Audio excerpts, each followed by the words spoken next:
23वटा दुर्गमका विमानस्थल पूर्ण क्षमतामा चलाउने पर्यटन मन्त्रीको उद्घोष। साना जहाज संख्या आधा दर्जन पुर्याइने, 60वटा पुराना बस्तीलाई पर्यटकीय गन्तव्य बनाउने योजना। नक्कली मदिरा उत्पादन गरी बिक्री गर्ने गिरोहलाई प्रहरीद्वारा पक्राउ। उनीहरूका साथबाट विभिन्न ब्रान्डका नक्कली मदिराका साथै अन्तशुल्क स्टिकर पनि भारी मात्रामा बरामद। र अघिल्लो दिन उच्च अङ्कमा पुगेको नेप्से परिसूचक बुधबार भने 12 अङ्कको करेक्सन। कारोबार रकम भने पौने 10 अर्ब भन्दा धेरै।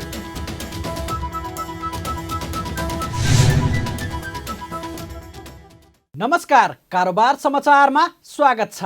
अब समाचार विस्तारमा। संस्कृति, पर्यटन तथा नागरिक उड्डयन मन्त्री सुदन किराँतीले मुलुकका 23वटा दुर्गम विमानस्थल पूर्ण क्षमतामा सञ्चालनमा ल्याउने उद्घोष गर्नुभएको छ। संस्कृति, पर्यटन तथा नागरिक उड्डयन मन्त्री सुदन किराँतीले आफ्नो 1 वर्ष कार्यकाल पूरा भएको अवसरमा बिहिबार काठमाडौँमा पत्रकार सम्मेलन गरी दुर्गम विमानस्थल पूर्ण क्षमतामा सञ्चालनमा ल्याउनका लागि नेपाल वायुसेवा निगमको क्षमता बढाउन साना जहाज संख्या आधा दर्जन पुर्याउने घोषणा गर्नुभयो। आफ्नो 1 वर्ष कार्यकालको 101 उपलब्धिहरू सार्वजनिक गर्दै उहाँले दुर्गम क्षेत्रमा उडान भर्ने 3वटा साना जहाज खरिद प्रक्रिया अगाडि बढेको र अन्तिम चरणमा पुगेको जानकारी गराउनुभयो।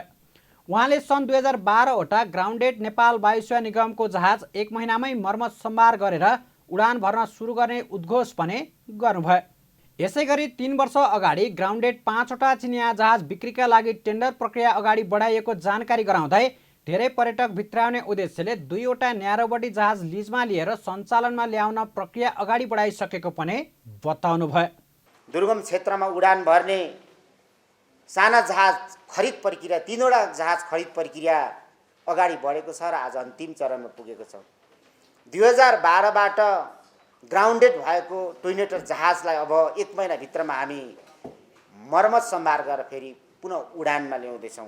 त्यसो हुँदाखेरि हामीसँग 6वटा साना जहाजहरू हुनेछन्। 23वटा घाम तापेर बसेको हामी विमानस्थल, दुर्गम क्षेत्रको विमानस्थलमा पूर्ण क्षमतामा हामी सञ्चालन गर्न यो विमान आइसकेपछि हामी सक्षम हुनेछौँ। वर्षौँदेखि तपाईँहरूले नै पत्र पत्रिकामा लेखेको, सांसदज्यूहरूले नै संसदमा उठाएको, हामी नेताहरूले नै भाषण गर्दै हिँडेको सेतो हात्ती भनिने चिनिया जहाजलाई हामीले निकास दिने गरी टेन्डर प्रक्रियामा अगाडि बढाइ परिसकेका छौँ। हामीले हाम्रो देशको पर्यटनको क्षेत्रमा धेरैभन्दा धेरै पर्यटनको सङ्ख्या वृद्धि गर्नुको निम्ति, पर्यटनको क्षेत्रबाट नै देशमा ठुलो आर्थिक विकास सम्भव छ भन्ने सरकारको राष्ट्रिय लक्ष्यलाई पुरा गर्नको निम्ति लिजमा जहाज ल्याउने प्रक्रिया पनि हामीले अगाडि बढाइसकेका छौँ। चाँडै तपाईँहरूले यसको परिणाम पनि सुन्नुहुनेछ। पर्यटन मन्त्री किराँतीले निगमको जहाज मार्फत सिडनी उडान र धार्मिक पर्यटन प्रवर्धनका लागि काठमाडौँ, बेङ्गलोर, कोलम्बो कनेक्टिभ फ्लाइट गर्ने योजना अगाडि बढाइएको पनि सार्वजनिक गर्नुभयो। यस्तै उहाँले नेपाली वायुसेवा निगमलाई युरोपियन युनियनको हवाई सुरक्षा सूचीबाट हट्नका लागि के गर्नुपर्छ भनेर आएको सुझाव कार्यान्वयन गर्ने प्रतिबद्धता समेत जनाउनुभयो। हाम्रो नेपालबाट सिडनीको उडानको अन्तिम चरणमा हामीले पुर्याएका छौँ। काठमाडौँ, बेङ्गलोर, कोलम्बो र फेरि काठमाडौँ बुद्धिस्ट सर्किटको लागि आधार निर्माण गर्ने उद्देश्यले यो उडानको चरण पनि हामीले अन्तिम प्रक्रियामा पुर्याएका छौँ। नागरिक उड्डयन प्राधिकरणको मूल कर्तव्य नै थियो कि कालो सूचीबाट, युरोपियन युनियनको कालो सूचीबाट देशलाई हटाउने।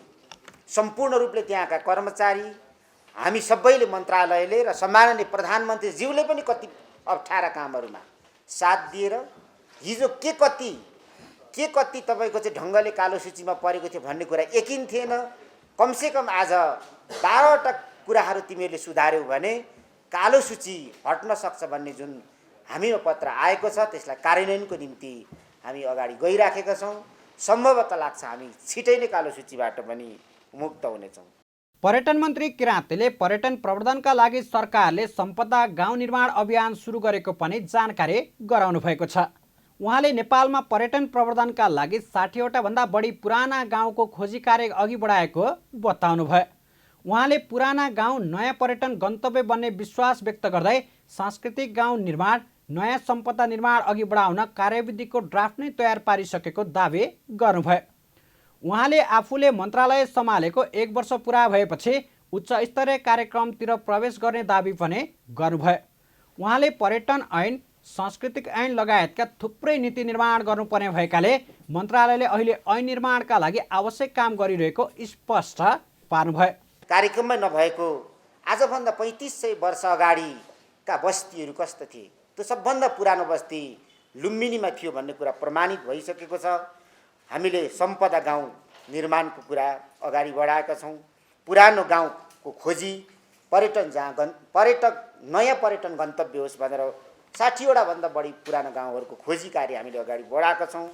सांस्कृतिक गाउँ निर्माण, नयाँ सम्पदा निर्माणको कार्यलाई पनि अगाडि बढाउने भनेर हामीले कार्यविधिको ड्राफ्ट नै हामीले गरिसकेका छौँ।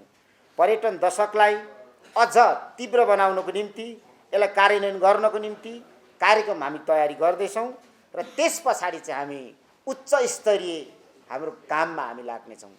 नीतिको कुराहरू छँदैछ, पर्यटन ऐन, हामीले संस्कृति ऐन लगायतका थुप्रै नीति पनि हामीले निर्माण गर्नु छ। साथसाथै त्योभन्दा पनि ठुल्ठुलो पर्यटन क्षेत्रमा साँच्चै नै फड्को मार्न सक्ने नयाँ नीति, नयाँ योजना र नयाँ कार्यक्रम सहित अब हामी यो 12 महिनादेखि उता 1 वर्षदेखि उताको काम हाम्रो उच्च स्तरीय हाम्रो काम कार्यक्रमतिर हामी प्रवेश गर्दैछौँ। यस्तै पर्यटन मन्त्री किराँतीले आफूले मन्त्रालयको नेतृत्व सम्हालेसँगै पहिलो 3 महिनामा साधारण सुधार अन्तर्गत पशुपतिनाथ क्षेत्र सरसफाइसँगै सरसफाइ निर्देशिकाबाट प्रारम्भ गरेको पशुपति हिन्दू विश्वविद्यालय पर्यटन विश्वविद्यालय स्थापना अगाडि बढाउने, लुम्बिनीमा तिरौरा कोटलाई विश्व सम्पदा सूचीमा राख्ने प्रक्रिया अगाडि बढाएको लगायतका प्रगति विवरण पनि सार्वजनिक गर्नुभएको छ। सरकारले आर्थिक कार्यविधि तथा वित्तीय उत्तरदायित्व ऐन 2076लाई संशोधन गर्न बनेको अध्यादेश जारी गर्ने भएको छ। बुधबार प्रधानमन्त्री तथा मन्त्री परिषदको कार्यालयमा बसेको मन्त्री परिषदको बैठकले उक्त अध्यादेश जारी गर्न नेपालको संविधानको धारा 114 को उपधारा 1 बमोजिम राष्ट्रपति समक्ष सिफारिस गर्ने निर्णय गरेको हो। उक्त जानकारी सरकारी प्रवक्ता एवं सञ्चार सूचना तथा प्रविधि मन्त्री रेखा शर्माले जानकारी दिनुभयो।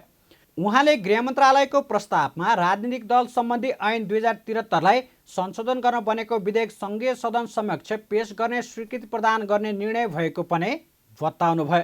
हाम्रो अर्थ मन्त्रालयकै प्रस्तावमा आर्थिक कार्यविधि तथा वित्तीय उत्तरदायित्व ऐन 2076लाई संशोधन गर्न बनेको अध्यादेश 2080 जारी गर्न नेपालको संविधानको धारा 114 को उपधारा 1 बमोजिम राष्ट्रपति समक्ष सिफारिस गर्ने भन्ने पनि निर्णय भएको छ। अर्को गृह मन्त्रालयको प्रस्तावमा राजनीतिक दल सम्बन्धी ऐन 2073लाई संशोधन गर्न बनेको विधेयक सङ्घीय सदन समक्ष पेश गर्न स्वीकृति प्रदान गर्ने भन्ने निर्णय भएको छ। मन्त्री परिषदको बैठकले विभिन्न नियुक्ति समेत गरेको छ। मन्त्री शर्माका अनुसार नागरिक लगानी कोषको कार्यकारी निर्देशकको रिक्त पदमा पर्वत कुमार कार्कीलाई नियुक्त गर्ने, सांस्कृतिक संस्थाको रिक्त महाप्रबन्धक पदमा किरण बाबु पुनलाई नियुक्त गर्ने, नरदेवी आयुर्वेदिक चिकित्सालय विकास समितिको अध्यक्षमा पदमा रमेश चन्द्र नेउपानेलाई मनोनयन गर्ने तथा शहीद गङ्गालाल राष्ट्रिय हृदय केन्द्रको कार्यकारी निर्देशक पदमा डाक्टर रवि मल्ललाई नियुक्त गर्ने निर्णय पनि भएको छ। प्रधानमन्त्री पुष्पकमल दाहाल प्रचण्डले प्रहरी समायोजनको प्रक्रिया 15 दिनभित्र टुङ्ग्याउन निर्देशन दिनुभएको छ। पछिल्ला समय दैनिक जसो निर्देशन दिँदै आउनुभएका प्रधानमन्त्री दाहालले बुधबार प्रधानमन्त्री तथा मन्त्री परिषदको कार्यालयमा बैठक डाके प्रहरी समायोजनको प्रक्रिया छिटोभन्दा छिटो टुङ्ग्याउन निर्देशन दिनुभएको हो। संविधानमा नै रहेको प्रदेश प्रहरी गठनको विषय संविधान जारी भएको 8 वर्ष बितिसक्दा समेत टुङ्गोमा पुगेको छैन। शान्ति सुरक्षा कायम गर्ने र अपराध नियन्त्रण तथा अनुसन्धानको समेत संवैधानिक अधिकार भएको प्रदेश सरकारले आफ्नो मातहतमा प्रहरी पाउने विषय ऐन जारी भएको 4 वर्ष बित्दा समेत समायोजन अनिश्चित छ। 2076 माघ 28 गते जारी भएको उक्त ऐनमा प्रष्ट रूपमा ऐन जारी भएको मितिले 1 महिनाभित्र समायोजन प्रक्रियाको विवरण तयार गरिसक्ने उल्लेख छ। तर अहिलेसम्म प्रहरी समायोजनले मूर्त रूप लिन सकेको छैन। प्रहरी समायोजनको प्रक्रिया टुङ्ग्याउन प्रदेश मुख्यमन्त्रीहरूले प्रधानमन्त्री दाहाललाई अल्टिमेटम नै दिएका थिए। आजको बैठकमा प्रधानमन्त्री दाहालले सङ्घीयता कार्यान्वयन हुन नसकेको प्रति असन्तुष्टि पनि व्यक्त गर्नुभयो। उहाँले सङ्घीय कानुन नबन्दा र प्रहरी समायोजनको प्रक्रिया नटुङ्गिँदा प्रदेशलाई काम गर्न अप्ठ्यारो परेको र यसैले बहाना बनाएर सङ्घीयता विरोधीहरूले सङ्घीयता र प्रदेश सरकारमाथि हमला गरिरहेको भन्दै गम्भीर हुन निर्देशन दिनुभयो। बैठकमा उपप्रधान तथा गृहमन्त्री नारायण काजी श्रेष्ठ, अन्य मन्त्रीहरू, मुख्य सचिव डाक्टर वैकुण्ठ अर्याल, गृह सचिव दिनेश भट्टराई, नेपाल प्रहरीका महानिरीक्षक वसन्त कुमार, गृह मन्त्रालयका अधिकारी लगायतको उपस्थिति थियो। प्रहरीले नक्कली मदिरा उत्पादन गरी बिक्री वितरण गर्ने गिरोहका 9 जनालाई पक्राउ गरेको छ। प्रहरीको काठमाडौँ उपत्यका अपराध अनुसन्धान कार्यालयले बुधबार दिउँसो पत्रकार सम्मेलन गरी विभिन्न स्वदेशी तथा विदेशी ब्रान्डका नक्कली मदिरा उत्पादन गरी बिक्री वितरणमा संलग्न गिरोहका 9 जनालाई पक्राउ गरी सार्वजनिक गरेको हो। उनीहरूले काठमाडौँको कागेश्वरी मनोहरा नगरपालिका स्थित थलीमा एक घर भाडामा लिए नक्कली मदिरा उत्पादन गरी बजार मूल्यभन्दा कम मूल्यमा बिक्री वितरण गर्ने गरेको खुलेको छ। यसरी पक्राउ परेमा रामेछापका वर्ष 28 का मनोज खत्री र वर्ष 36 का विनोद कुमार कार्के, सिन्धुपाल्चोकका 27 वर्षका मोहन खड्का, सिन्धुलीका वर्ष 28 का गौरव तामाङ, काठमाडौँ कागेश्वरी मनोहरा नगरपालिकाका 36 वर्षका सुमन नगरकोटे, सिन्धुलीका 40 वर्षका अर्का लेखविक्रम थापा रहेका छन्। त्यसैगरी रामेछापका वर्ष 20 का मनिष खत्रे, 23 वर्षका महेश खत्री र सिन्धुपाल्चोकका 18 वर्षका रोशन कार्कीलाई पनि पक्राउ गरिएको प्रहरीले जनाएको छ। उनीहरूको साथबाट नक्कली मदिराको बिक्री वितरणमा प्रयोग हुने गरेको आन्तरिक राजस्व विभागको नक्कली अन्तशुल्क स्टिकर पनि भारी मात्रामा बरामद गरिएको प्रहरीले जनाएको छ। नक्कली मदिराहरू बिक्री वितरण गर्ने ठाउँको पनि अनुसन्धान भइरहेकाले उनीहरूलाई पनि छिट्टै पक्राउ गरी कारबाहीको दायरामा ल्याउने कार्यालयका डिएसपी अनिल घिमिरेले बताउनुभयो। काठमाडौँ उपत्यकामा स्वदेशी तथा विदेशी ब्रान्डका गुणस्तरहीन नक्कली मदिराहरू उत्पादन गरी कालोबजारी भइरहेको भन्ने गोप्य सूचनाको आधारमा हाम्रो यस कार्यालयको विशेष टोली यो 10 महिना 2 गते काठमाडौँको मनोहरा नपा वडा नम्बर 5 थली स्थित भरत थापाको 2 तल्ले पक्की घरमा विनोद कुमार कार्कीले भाडामा लिई बसेको कोठामा हामीले चाहिँ त्यहाँ यस नक्कली मदिराहरू बनाउने इन्फर्मेसन पायौँ र त्यो अनुसार त्यहाँ गएर हेर्दाखेरि Khukuri Rum, Golden Oak, Fighter, Signature 365 black र यो मदिरा बनाउन प्रयोग गर्ने विभिन्न सामानहरू, सगुन ब्रान्डको मदिरा, त्यसपछि चिनी मिश्रित तरल पदार्थ, चिनी र पानीको, त्यसपछि रक्सीका खाली बोतलहरू, आन्तरिक राजस्व विभागको अन्तशुल्क स्टिकरहरू, लेबलिङ गर्ने सामानहरू, यसको प्याकेजिङ गर्ने सम्पूर्ण सामानहरू बरामद गरेर यो 9 जना मानिसहरू समेतलाई यस कार्यालयमा हामीले पक्राउ गरी ल्याएका छौँ। यहाँ पक्राउ पर्ने व्यक्तिहरूमा मनोज खत्री, उहाँ चाहिँ नि अहिलेसम्म यो तेस्रो पटक हो। पहिलो पटक पक्राउ परेर 50,000 धरौटीमा छुट्नु भएको, दोस्रो पटकमा फरार हुनुभएको थियो र अहिले तेस्रो पटक हुनुभएको छ। त्यस्तै विनोद कुमार कार्की 36 वर्ष, उहाँ पनि तेस्रो पटक हो। 2 चोटिसम्म पक्राउ नपरेको र यो तेस्रो पटकमा अहिले पक्राउ पर्नु भएको छ। त्यस्तै मोहन खड्का हुनुहुन्छ र यो गौरव तामाङ भन्ने उहाँ चाहिँ नि अहिले दोस्रो पटक हो। उनीहरूको साथबाट प्रहरीले नक्कली खुकुरी रम 288 बोतल लगायतका अन्य महँगा ब्रान्डका मदिरा पनि बरामद गरेको छ। शिक्षाविदहरूले सङ्घीय शिक्षा विधेयक पुनः लेखन गर्नु परेमा जोड दिएका छन्। बुधबार प्रतिनिधि सभा अन्तर्गतको शिक्षा, स्वास्थ्य तथा सूचना प्रविधि समितिको बैठकमा सङ्घीय शिक्षा विधेयकका बारेमा आफ्नो धारणा राख्दै शिक्षाविदहरूले संशोधन मात्र नभई विधेयकको पुनः लेखन आवश्यक रहेको बताएका हुन्। उनीहरूले सङ्घीय शिक्षा विधेयकमा शिक्षाको गुणस्तर, शिक्षाको सिकाइ प्रक्रिया, शिक्षामुखी वा परिणाममुखी शिक्षा बनाउने, लगानी, जिम्मेवारी लगायतका धेरै विषयमा स्पष्ट नभएकाले धेरै संशोधन भन्दा पनि पुनर्लेखन गर्न आवश्यक रहेको बताएका छन्।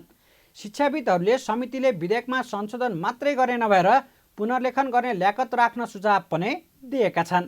आजको 21औं शताब्दीको विद्यार्थी भनेको आजको 50 वर्ष 100 वर्ष त्यो विद्यार्थी कस्तो होला, यो प्रविधिमा कति खर्राट होला, ज्ञानको लेभलमा कहाँनिर पुग्ला, पुर्खाको कुरालाई कति निरन्तरता देला र त्यसपछि गएर चाहिँ त्यो कस्तो होला, साँच्चै त्यसको सृजनशीलता कस्तो होला, त्यसले भोलि चाहिँ समाजसँग कसरी जोड्ला भन्ने किसिमको कुराहरू चाहिँ एउटा इन्भिजन गर्ने खण्ड नराखिन हुँदैन भन्ने मलाई लाग्छ।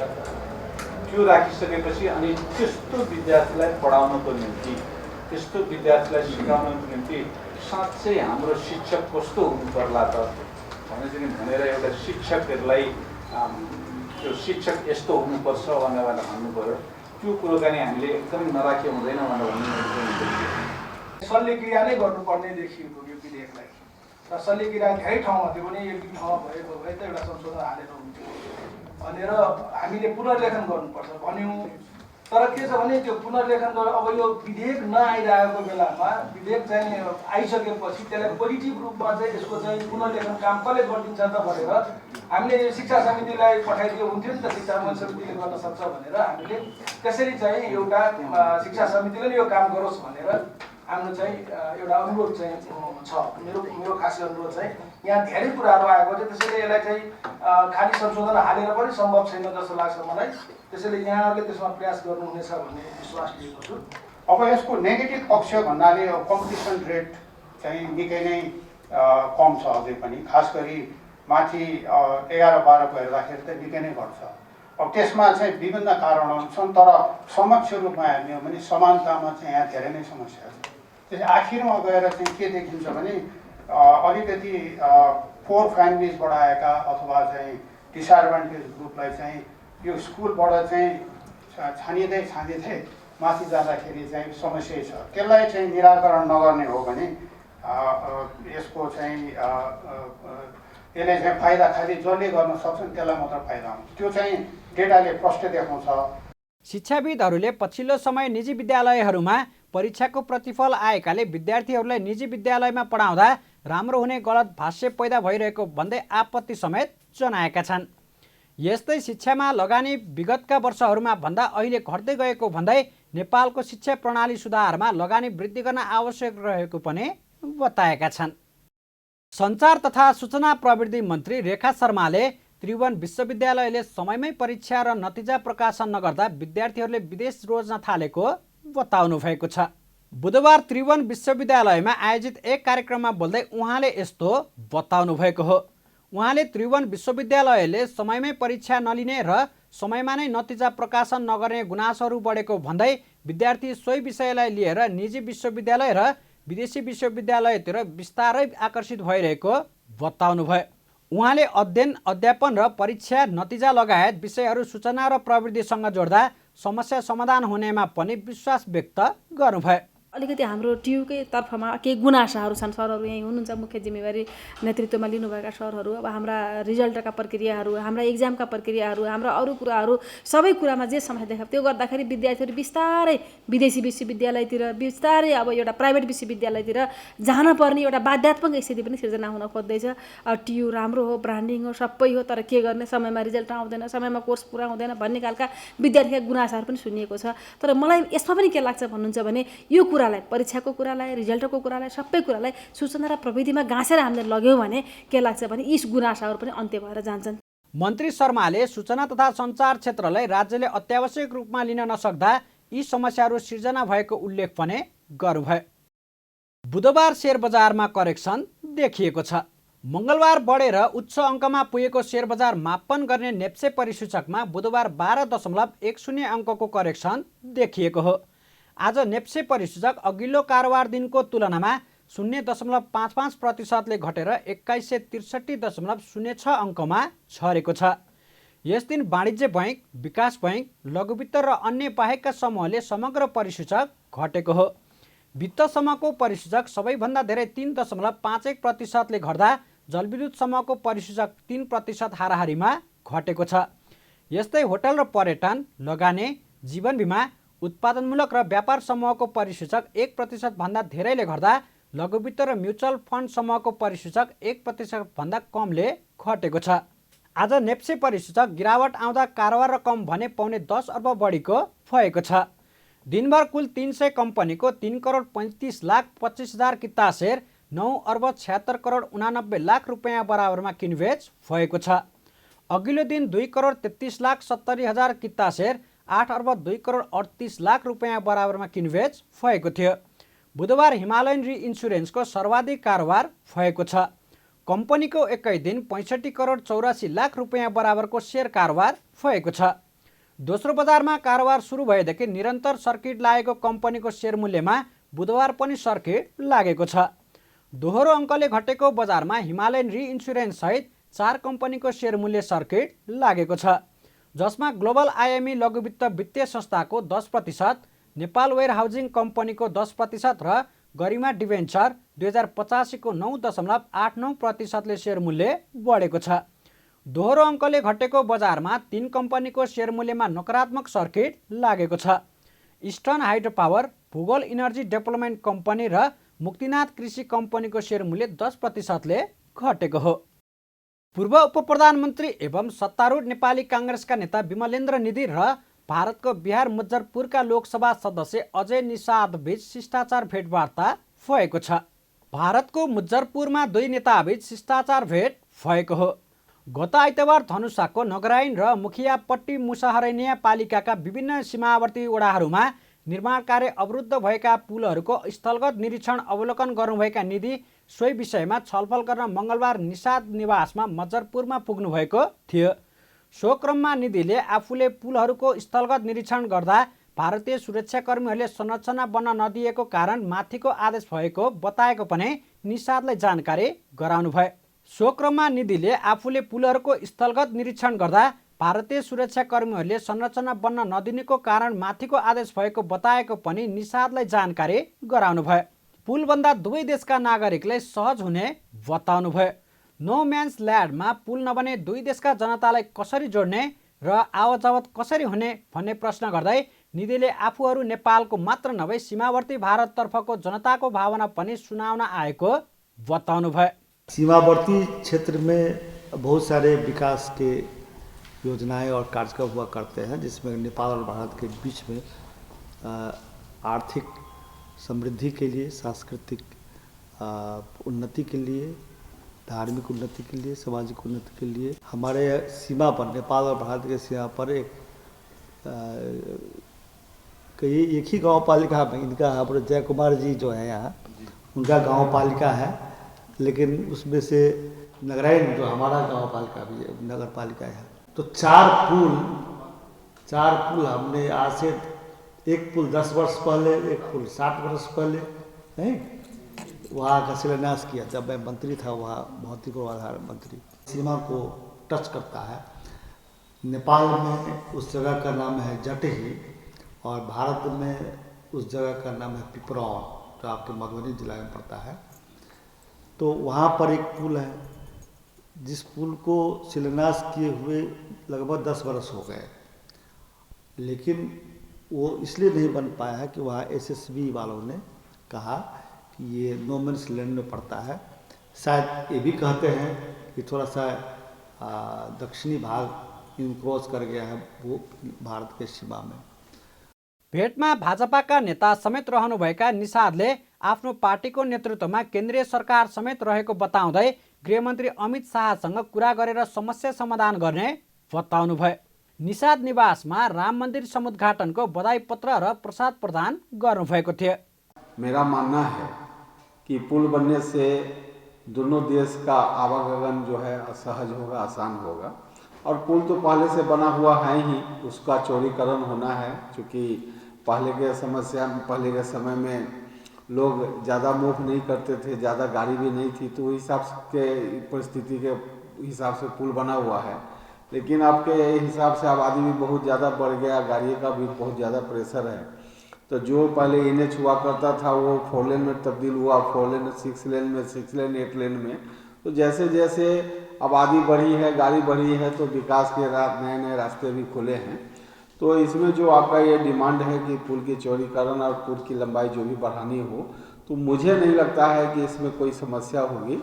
ज़रूरत पड़ने पर मैं खुद ही अमित शाह जी से मिलूँगा और आपका जो भी ज्ञापन हो आप हमको एक रिटर्न में लिख के दे दीजिए। नया भी निर्माण होगा तो उसमें कोई दिक्कत नहीं है सर, क्योंकि पहले से तो दोनों साइड में सड़क बना हुआ ही है, खाली एक पुल का रिक्वायरमेंट है और दोनों के जनता का डिमांड है, सिर्फ नेपाल का डिमांड नहीं है। वो जो पुल बनेगा तो उससे मतलब भारत के लोग भी लाभान्वित हो गया और नेपाल के लोग भी लाभ लेंगे उसका। नेपालको जटही र भारतको पिपरौन जोड्ने मुख्य जमुनी नदी राजघाटको पुललाई 6 लेन सडक स्तरको पुलका रूपमा स्तरोन्नतिका लागि भारतीय पक्षबाट भइरहेको अवरोध र नगराइन नगरपालिकाको वडा नम्बर 6 लगमालाई भारतको लहरनियासँग जोड्ने झुलुङ्गे पुलको समेत निधि नेतृत्वको टिमले अवलोकन गरेको थियो। उक्त पुलहरू भारतीय अवरोधका कारण निर्माण अवरुद्ध भएका छन्। उपप्रधान एवं रक्षा मन्त्री पूर्णबहादुर खड्काले सरकारले खेलकुदको भौतिक पूर्वाधारहरू तीव्र गतिमा अघि बढाउन नसकेको दुखेसो गर्नुभएको छ। बुधबार ललितपुरमा आयोजित 14औं जिल्ला स्तरीय राष्ट्रपति रनिङ सिल प्रतियोगिता 2080 को उद्घाटन गर्दै उहाँले विगतका कमी कमजोरीबाट पाठ सिकेर खेलकुद पूर्वाधारलाई प्राथमिकतामा राखेर अघि बढ्न जरुरी रहेको बताउनुभयो। उहाँले नेपालको खेलकुद विकास, खेलाडीको उन्नतिका लागि प्रोत्साहित गर्न जरुरी रहेको बताउँदै सङ्घ, प्रदेश र स्थानीय तहले आफ्नो स्रोतलाई खेलकुद विकास र खेलाडीको संरक्षणमा प्रयोग गर्नुपर्ने बताउनुभयो। उहाँले सरकारले खेलाडीमा थप लगानी गर्ने प्रतिबद्धता पनि जनाउनुभयो। उपप्रधानमन्त्री खड्काले खेलाडीहरूको सेवा सुविधा बढाउन एकताबद्ध भएर लाग्नुपर्ने पनि बताउनुभयो। आज र भोलिका दिनहरूमा हामीले खेलकुद पूर्वाधारहरूलाई प्राथमिकतामा राखेर अगाडि लिएर जानु छ। खेलाडीहरू जुन ऊर्जा छ, जुन उत्साह छ, जुन समर्पण छ, विशेष गरी खेलका पूर्वाधारहरू नहुँदा आवश्यक आर्थिक उपलब्धताको कमीका कारणले जति प्रगति गर्न सक्ने क्षमता हो त्यसमा त्यो रूपमा अगाडि बढ्न नसकेको कुरा हामीले स्वीकार्न जरुरी छ र त्यसका लागि हामी सबै समर्पित भएर अगाडि बढ्ने प्रतिबद्धता गर्न जरुरी छ।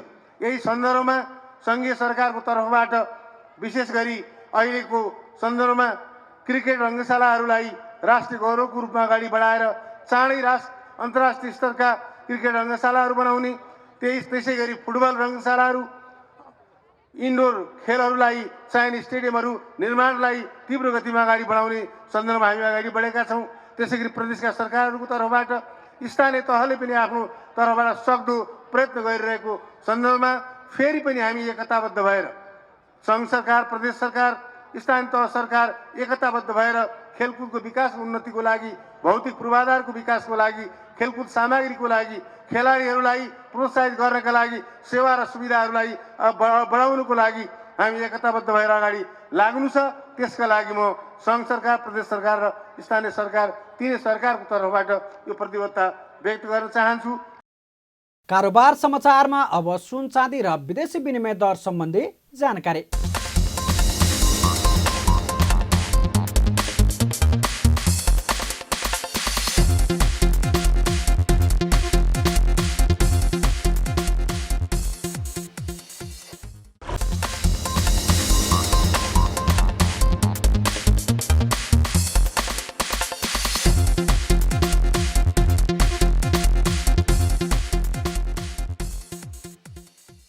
बिदा हुनु अघि अहिलेसम्मका प्रमुख समाचार फेरि एकपटक।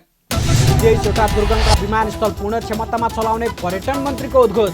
साना जहाज सङ्ख्या आधा दर्जन पुर्याइने, 60वटा पुराना बस्तीलाई पर्यटकीय गन्तव्य बनाउने योजना। नक्कली मदिरा उत्पादन गरी बिक्री गर्ने गिरोहलाई प्रहरीद्वारा पक्राउ। उनीहरूका साथबाट विभिन्न ब्रान्डका नक्कली मदिराका साथै अन्तशुल्क स्टिकर पनि भारी मात्रामा बरामद। र अघिल्लो दिन उच्च अङ्कमा पुगेको नेप्से परिसूचक बुधबार भने 12 अङ्कको करेक्सन। कारोबार रकम भने 10 अर्ब भन्दा धेरै।